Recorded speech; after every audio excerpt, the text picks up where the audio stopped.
Баршаңызға ассалаумағалейкум. Сіздермен бірге ERA-X YouTube арнасы. Видео ұнаса, видеоға лайк басып, арнаға тіркеліп қойыңыздар. Данияр Елеусінов сәуір айында жекпе-жек өткізбек.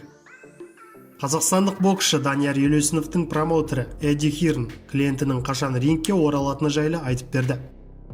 Данияр осыған дейін жекпе-жегінде Индонгамен жақсы айқасып, жеңіске жетті. Ол үлкен жекпе-жектерге дайын.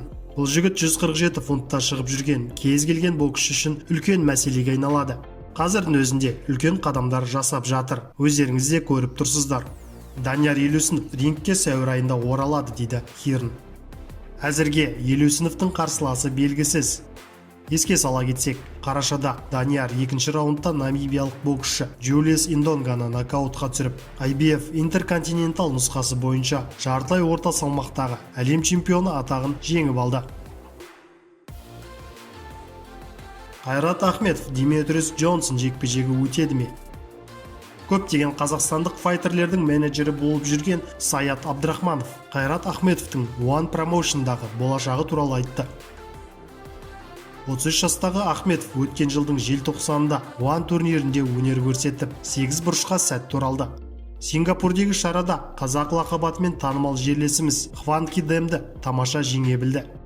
Қайрат соңғы жекпе-жекте мені таңғалдырды. Мансабындағы үлкен үзіліске қарамастан, Қайрат барлық жағынан үздік көрініп, алға ұмтылды. Көптеген қиындықтарға қарамастан, ол сынған жоқ. Қайрат өзін жақсы жағынан көрсетті. Соның нәтижесінде тамаша жекпе-жек өтті. Қазір Қайрат One Promotion'да чемпиондық атаққа үміткерлердің бірі. Көпшілік Қайратқа UFC-де жұдырықтасу керек дейді. Ол жерде ол белгілі бір жағдайларда үздік бестікке еніп, белбеуге жете алатынына сенімдімін. Қазір біз One компаниясымен келісім-шарттық қатынас орнаттық.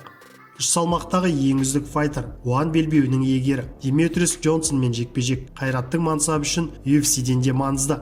Қайрат Джонсон Моррис жұбының жеңімпазымен жұдырықтасуы мүмкін деген алдын ала келісім бар. Бірақ бұл үшін көбісі тындыру керек. Біздің мақсат Қайраттың тышқанға қарсы айқасын ұйымдастыру. Бұл Қазақстанның MMA тарихындағы ең ірі жекпе-жегі болуға тиіс. Қайраттың Джонсонды жеңетін әлеуеті мол екеніне сенімдімін деп жауап берді Саят Абдрахманов. Сіздермен бірге болған ERA-X арнасы.